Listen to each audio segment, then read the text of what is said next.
ಕೋಲಾರ ತಗೊಳ್ಳೋಣ ಉದಾಹರಣೆಗೆ. ಕೋಲಾರದಲ್ಲಿ ಮತ್ತೆ ಆಟೋ ಗ್ಯಾಸ್ ಸಂಕಷ್ಟ ಹೆಚ್ಚಾಗಿದೆ. ಬೆಂಗಳೂರಿನಲ್ಲಿ ಆಟೋ ಗ್ಯಾಸ್ ದುಬಾರಿ ಹಿನ್ನೆಲೆಯಲ್ಲಿ ಬೆಂಗಳೂರಿನಿಂದ ಕೋಲಾರ ಬಂಕ್ಗೆ ಬರ್ತಾ ಇದ್ದಾರೆ ಚಾಲಕರು. ನೋಡಿ, ಬೆಂಗಳೂರು ಎಲ್ಲಾಯಿತು, ಕೋಲಾರ ಎಲ್ಲಾಯಿತು. ಬೆಂಗಳೂರಿನಿಂದ ಚಾಲಕರು ಕೋಲಾರಕ್ಕೆ ಹೋಗ್ತಾ ಇದ್ದಾರಂತೆ.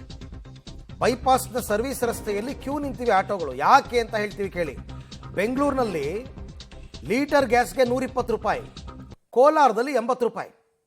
ಅಂದರೆ ನಿಮಗೆ 1 ಲೀಟ್ರ್ ಹಾಕಿಸ್ಕೊಂಡ್ರೇ ಕೋಲಾರಕ್ಕೆ ಹೋಗ್ಬಿಟ್ಟು 40 ರೂಪಾಯಿ ಸೇವ್ ಆಗುತ್ತೆ.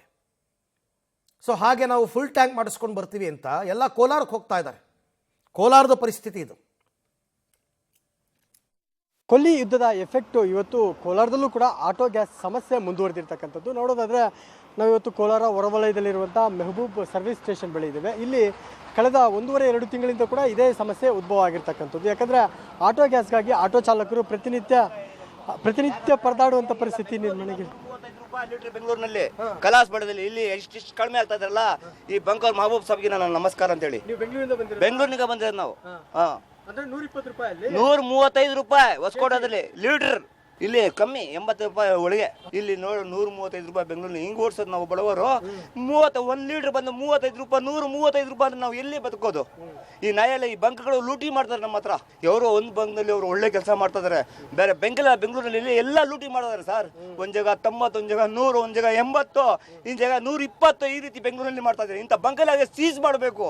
ನಮ್ಗೆ ಏನ್ ರೇಟ್ ಇದೆ ಬಡವರಿಗೆ, ನಮ್ಮಂತರ ಆಟೋ ಡ್ರೈವರ್ಗೆ, ನಮ್ಮ ಕಷ್ಟಗೆ ಅವ್ರು ಕೊಡ್ಬೇಕು ಸರ್. ನಮ್ಗೆ ಯಾವ ಏರಿಯಾ ನಿಮ್ದು? ನಿಮ್ಮ ಮೆಜೆಸ್ಟಿಕ್ ಫಯಾಜ್. 135 ರೂಪಾಯಿ ಹೊಸಕೋಟದಲ್ಲಿ ನನ್ನ ಹತ್ರ ಪ್ರೂಫ್ ಸಮೇತ ಇದೆ. ಪ್ರೂಫ್ ಸಮೇತ ಮಾಡಿದ್ದೀನಿ ನಾನು. 120 ಒಂದ್ ಜಾಗ 110, ಇದೇ ರೀತಿ ಮಾಡ್ಬಿಟ್ಟಿದ್ದಾರೆ. ಏನು ಉಸೂಲ್ ಮಾಡ್ತಾ ಇದ್ದಾರೆ ಅವರು ಬಂಕವರು. ಏನಪ್ಪ ಒಂದ್ ಬಂಕ್ನಲ್ಲಿ ಏನು 10 ರೂಪಾಯಿ ಜಾಸ್ತಿ ಆಗಿದ್ರೆ ಹೌದಪ್ಪ ಆಗಿದೆ ಬಿಡೋ, ಗೌರ್ಮೆಂಟ್ ಮಾಡಿದೆ, ಏನೋ ಬರ್ತಾ ಇಲ್ಲ ಅಂತ ಹೇಳ್ಬೋದು. ಒಂದೊಂದು ಬಂಕದಲ್ಲಿ ಒಂದೊಂದು ರೇಟು. ಕಡಿಮೆ ಅಂತ ಬಂದಿರೋದು ನಾವು. ಲೂಟಿ ಮಾಡ್ತಾ ಇದಾರೆ ಬೆಂಗಳೂರಲ್ಲಿ. ಇದು ಸತ್ಯ ನನ್ನ ಹತ್ರ ಪ್ರೂಫ್ ಇದೆ ಸರ್. ಇದಿಷ್ಟು ಆಟೋ ಚಾಲಕರ ಮಾತಾಗಿರ್ತಕ್ಕಂಥ. ಇನ್ನು ಕಳೆದ 1.5-2 ತಿಂಗಳಿಂದ ಕೂಡ ಆಟೋ ಗ್ಯಾಸ್ ಸಮಸ್ಯೆ ಹಿಂಗೆ ಇದೇ ರೀತಿಯಲ್ಲಿ ಉದ್ಭವ ಆಗ್ತಾ ಇರ್ತಕ್ಕಂಥದ್ದು. ಇನ್ನು ಕಳೆದ 2 ತಿಂಗಳಿಂದ ಕೂಡ ಕೋಲಾರದಲ್ಲೂ ಕೂಡ ಆಟೋ ಗ್ಯಾಸ್ ಸಮಸ್ಯೆ ಮುಂದುವರೆದಿರ್ತಕ್ಕಂಥದ್ದು. ಈ ಭಾಗದಲ್ಲಿ ನೋಡೋದಾದರೆ ಈಗಾಗಲೇ ಗ್ಯಾಸ್ ಬಂದಿದೆ, ಸಿಗ್ತಾ ಇದೆ. ಆದರೆ ಗ್ಯಾಸ್ಗೋಸ್ಕರ ಒಂದಷ್ಟು ಜನ ಕ್ಯೂ ನಿಂತಿರ್ತಕ್ಕಂಥದ್ದು. ಇಲ್ಲಿ ನೋಡೋದಾದರೆ ಸಾಕಷ್ಟು ಆಟೋ ಚಾಲಕರು ಬೇರೆ ಬೇರೆ ಭಾಗಗಳಿಂದ ಕೂಡ ಬರ್ತಾ ಇರ್ತಕ್ಕಂಥದ್ದು. ಯಾಕಂದರೆ ಕೋಲಾರದಲ್ಲೇ 3,000ಕ್ಕೂ ಹೆಚ್ಚು ಆಟೋಗಳು ಇರ್ತಕ್ಕಂಥದ್ದು. ಈ ಮಧ್ಯೆ ಬೆಂಗಳೂರು ಸೇರಿದಂತೆ ಬೇರೆ ಬೇರೆ ಭಾಗಗಳಿಂದ ಇಲ್ಲಿ ಆಟೋ ಗ್ಯಾಸ್ಗಾಗಿ ಬರ್ತಾ ಇರ್ತಕ್ಕಂಥದ್ದು. ಯಾಕಂದರೆ ಬೆಂಗಳೂರಿನಲ್ಲೂ ಕೂಡ ಆಟೋ ಗ್ಯಾಸ್ ಸಿಗ್ತಾ ಇಲ್ಲ.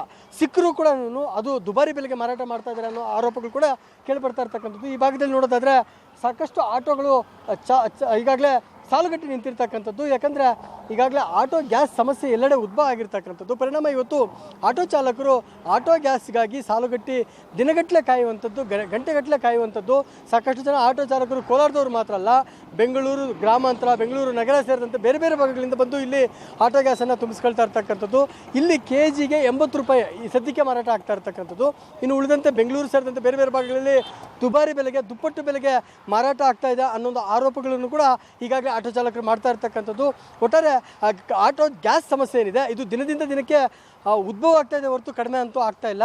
ಹಾಗಾಗಿ ಸಂಬಂಧಪಟ್ಟ ಅಧಿಕಾರಿಗಳಾಗ್ಬೋದು, ಇಲಾಖೆಗಳಾಗ್ಬೋದು ಇದಕ್ಕೆ ಕಡಿವಾಣ ಆಗಬೇಕು, ಜೊತೆಗೆ ಕ್ರಮ ವಹಿಸಬೇಕು ಅನ್ನೋ ಒಂದು ಮಾತುಗಳು ಕೂಡ ಕೇಳಿಬರ್ತಾ ಇರ್ತಕ್ಕಂಥದ್ದು. ಒಟ್ಟಾರೆ ಆಟೋ ಗ್ಯಾಸ್ ಸಮಸ್ಯೆ ಏನಿದೆ ಇದು ದಿನದಿಂದ ದಿನಕ್ಕೆ ಮತ್ತಷ್ಟು ಉಲ್ಬಣಗೊಳ್ತಾ ಇದೆ ಅಂತಲೇ ಹೇಳ್ಬೋದಾಗಿದೆ.